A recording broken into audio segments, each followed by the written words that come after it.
మీ కళ్ళద్దాలిక పక్కన పెట్టేయండి. ప్రతి కంటి సమస్యకి బెస్ట్ సొల్యూషన్ ఇస్తుంది అమెరికన్ లేజర్ ఐ హాస్పిటల్. నమస్తే వ్యూస్. సో కొన్ని టాపిక్స్ నేను తీసుకొచ్చాను ఇవాళ. వాటన్నిటికీ మన సొల్యూషన్ కావ్యప్రియ గారు, డాక్టర్ కావ్యప్రియ గారు, గైనకాలజిస్ట్ వాళ్ళు మనతో ఉన్నారు. వాళ్ళని అడిగి తెలుసుకుందాం. నమస్తే అండి. నమస్తే. ఒక్కసారి మనకి ఇంతకు ముందు ఇప్పుడు ఎక్కువ ఫాలో అవ్వట్లేదు కానీ 90s కిడ్స్ వరకు చాలా మంది ఫాలో అయ్యారు. మెచ్యూర్ అయిన వెంటనే ఒక పర్టికులర్ ఫుడ్ ఉంటుంది, అది కంపల్సరీ ఇష్టం ఉన్నా ఇష్టం లేకపోయినా అప్పుడు బలవంతంగా పిల్లలకు పెట్టారు, ఆడపిల్లలకు పెట్టేవాళ్ళు. కొబ్బరి, ఎండు కొబ్బరి, నెయ్యి, ఇలాగే ఇంకొన్ని ఐటమ్స్ ఉండేవి. కానీ ఇప్పుడు పరమాన్నం ఇవి ఎవరు పట్టించుకోవట్లేదు. వాటి బెనిఫిట్స్ ఏంటి? మళ్ళీ అది ఇంక్లూడ్ చేయాలి డెఫినెట్ గా ఇంక్లూడ్ చేయాలి. వాళ్ళు ఎక్కువగా పెట్టేది ఏంటంటే బాగా నెయ్యి వేసి అన్నము, బెల్లము, పప్పు ఇదన్నీ వేసి కొంచెం పరమాన్నం లాగా చేసిస్తారు. Because pappu will have protein, bellam will have iron, and again neyyi will have good fats, calcium. ఎండు కొబ్బరి కూడా పెట్టాము. ఎండు కొబ్బరిలో కూడా మనకి వర్జిన్ కోకోనట్ ఆయిల్ ఉంటుంది కదా. ఓకే, అంటే మరి not that virgin form, but ఎండు కొబ్బరిలో కూడా గుడ్ ఫ్యాట్స్ ఉంటాయి అని. So that is good for hormonal balance అని. బికాస్ ఎందుకు అంటే పీరియడ్ స్టార్ట్ అయిన ఫస్ట్ 2 years మనకి ప్యూబర్టీ మెనరేజియా అని ఉంటుంది. అంటే మన బాడీలో హైపోథాలమస్ ఇక్కడ ఉంటుంది, పిట్యూటరీ ఇక్కడ ఉంటుంది, థైరాయిడ్ ఇక్కడ ఉంటుంది, అడ్రినల్స్ కిడ్నీ పైన ఉంటాయి, ఓవరీస్ వచ్చి యూట్రస్ పక్కన ఉంటాయి. అండ్ సో మన బాడీలో ఒక యాక్సెస్ ఫామ్ అవుతుంది అనమాట. Hypothalamo, pituitary, thyroid, adrenal, ovarian, uterine access.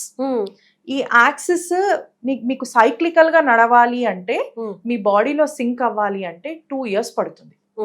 ఆ 2 years లో ఏంటంటే కొన్ని సైకిల్స్ ఓవులేటరీ ఉంటాయి, కొన్ని సైకిల్స్ యానోవులేటరీ ఉంటాయి. యానోవులేషన్ ఉన్నప్పుడు ఏంటి అంటే, యానోవులేషన్ అంటే ఎగ్ రిలీజ్ కాకపోవడం. ఏంటి అంటే పీరియడ్స్ ఎక్కువగా అవుతూ ఉంటాయి, బ్లీడింగ్ ఎక్కువగా అవుతూ ఉంటుంది ఫస్ట్ 2 years. ఎప్పుడన్నా అబ్జర్వ్ చేయండి. మా పాప 11 years కి మెచ్యూర్ అయింది మేడం. 6 months రావట్లేదు, తర్వాత 6 months హెవీగా వస్తుంది, చాలా ఇర్రెగ్యులర్ గా ఉంటుంది. Because your body is taking time for that axis to establish. ఇవన్నీ ఎస్టాబ్లిష్ అవ్వాలంటే you should have proper hormonal background. Hormones are again formed from the cholesterol. Cholesterol is taken from the ghee or from the coconut fatty acids అలా. And again protein and iron, pappannamu, బెల్లము.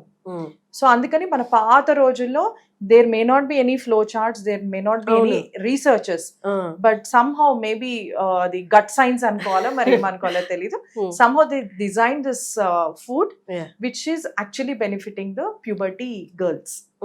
అలా అన్నమాట. That is Indian science.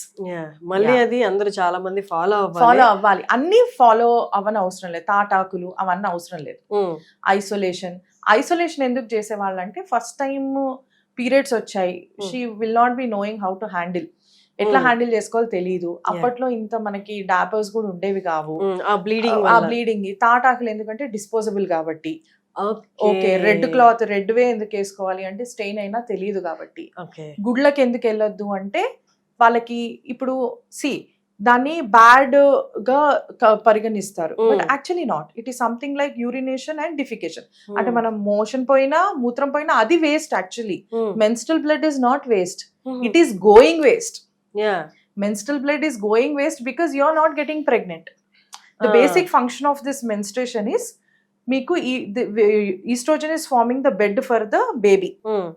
They are very young, 10, 11, 12 years is very young. No one is getting married. If they are getting married, they'll become pregnant. So the function is the bed is formed for the baby. It is going waste. Doesn't mean the menstrual blood is waste. It is divine actually. If you think in spiritual way, there is where the life is starting from that ground. Exactly. Okay, so it is going waste. దాన్ని మలినం అని చెప్పి దేవుడి దగ్గరికి వెళ్ళొద్దు అది ఇది అంటారు. ఎందుకు వెళ్ళొద్దు అనే వాళ్ళు అంటే, అవి మన కంట్రోల్లో లేవు. మనకి యూరినేషన్, మోషన్ పోవడం అనేది it is under your control to some extent. మీరు లేచి నడుచుకుంటూ పోయినా కూడా డ్రిబుల్ అవుతా ఉంటది. ఆ రోజుల్లో అంత డాపర్స్ లేవు కదా. అందుకని మీరు ఎక్కడికి వెళ్ళొద్దు, అక్కడే కూర్చోవాలి. పూజ గదికి ఎందుకు వెళ్ళొద్దు అంటారంటే దాన్ని పవిత్రంగా భావిస్తారు కాబట్టి. అక్కడ వెళ్ళి కొంచెం అది ఇది అంటినా కూడా దే ఫీల్ ఇంప్యూర్. ఈ రోజుల్లో మనకు అట్లాంటి ప్రాబ్లమ్స్ ఏం లేవు. You have got good tampons, silicone cups, మంచి హైలీ అబ్జార్బుల్ ప్యాడ్స్. గుడికి వెళ్ళొచ్చు. Yeah. గుడికి వెళ్ళొద్దు అని ఏమీ లేదు. అది ఎన్నో రోజుల నుంచి ఉన్న నమ్మకం కాబట్టి with due respect to elders people will not go, వెళ్ళట్లేదు. But when you think in scientific terms you can go. Yeah. ఇప్పుడు దొరుకుతున్న టాంపూన్స్ లో ప్యాడ్స్ లో అంటే మీరు ఏం సజెస్ట్ చేస్తారు? Which is the best? The best company is- పక్కన పెట్టేసి Yeah. దాంట్లో ఏవేవి ఉంటే Yes, the best అంటే I always say your body should be in sync with the ecosystem. That is what we are all running for. అవును.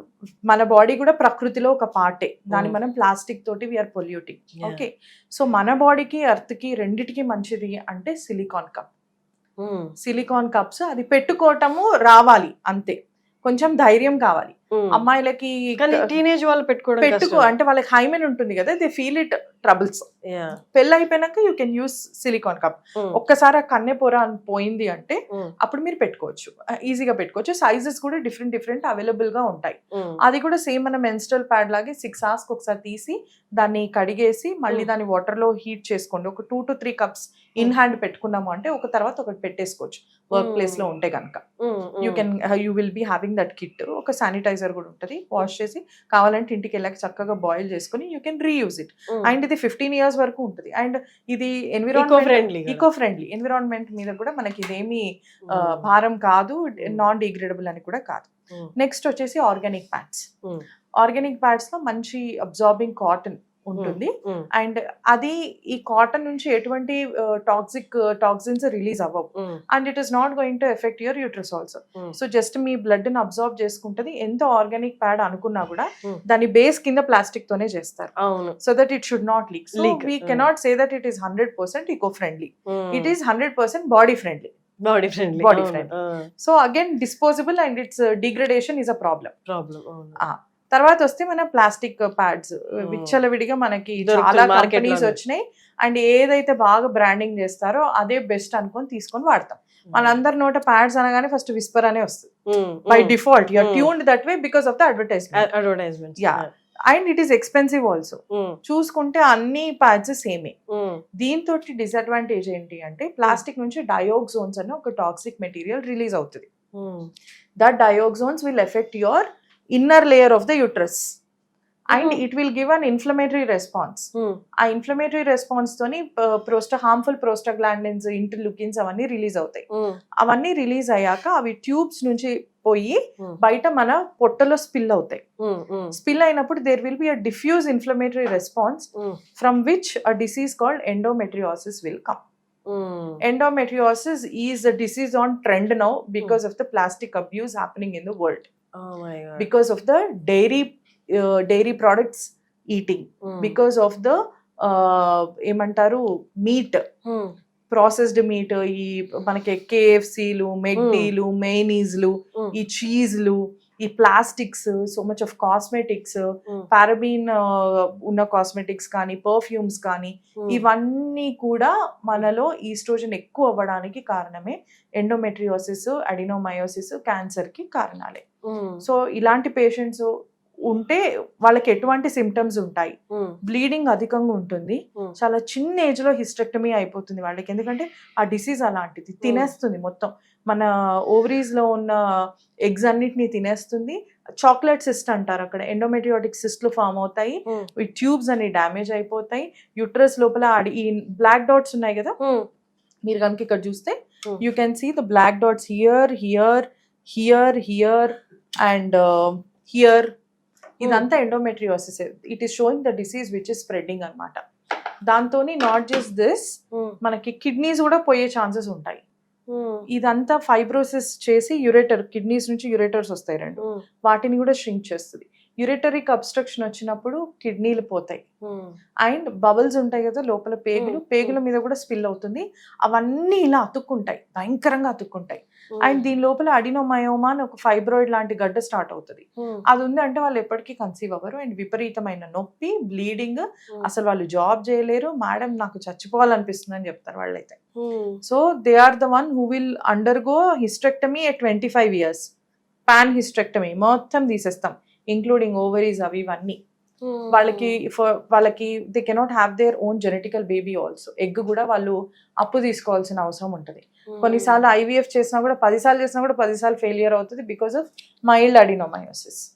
So it is not that easy having endometriosis and adenomyosis, and the majority ఇది ఉన్న వాళ్ళకి causes వచ్చి plastic abuse, మనకి ఇష్టం ఉన్నట్టు meet తినడము, red meat తినడము, ఇన్ఫ్లమేటరీ ఫుడ్ తినడము, కేసిన్, పర్ఫ్యూమ్స్, కాస్మెటిక్స్ అన్నిటి వల్ల కూడా ఈ డిసీజ్ చాలా ఎక్కువ అవుతుంది. సో ఇలాంటి వాళ్ళకి మేము ఫస్ట్ చెప్తాం, ఇంట్లో ఉన్న ప్లాస్టిక్ అంతా తీసి బయటపడే, ప్లాస్టిక్ కవర్స్ కానీ ప్లాస్టిక్ బాటిల్స్ కానీ they should have steel are glass inside the house. Eat organic food, pesticide pollution food, అది కూడా వాళ్ళ బాడీకి చాలా ఇదవుతుంది. సో దే షుడ్ హ్యావ్ ఎంత ఆర్గానిక్ లివింగ్ పాసిబుల్ అయితే అంత ఆర్గానిక్ లివింగ్ ఉంటేనే వాళ్ళకి ఆ డిసీజ్ కంట్రోల్ అయితేనే, తొందరగా పెళ్ళి అవుతానే, ఒకరో ఇద్దరు పిల్లలు అయిపోతేనే తర్వాత అప్పుడు చూసుకుందాం అని చెప్తాం. చాలా యంగ్ గర్ల్స్ కి ఎండోమెట్రియోసిస్, ఎండోమైసిస్ వస్తే ఇదే చెప్తాం, ఫస్ట్ ఫోకస్ ఆన్ ఫర్టిలిటీ అని. సో విన్నారు కదా కావ్యప్రియ గారు చెప్పింది. మీకు ఏమైనా డౌట్స్ ఉంటే క్లారిఫై అయితే ఓకే, బట్ లేదు నాకు కన్సల్టేషన్ కావాలి అనుకుంటే మీరు కావ్యప్రియ గారిని కన్సల్ట్ అవ్వచ్చు. Sunshine KIMS hospital. Thank you అండి, థ్యాంక్ యూ సో మచ్.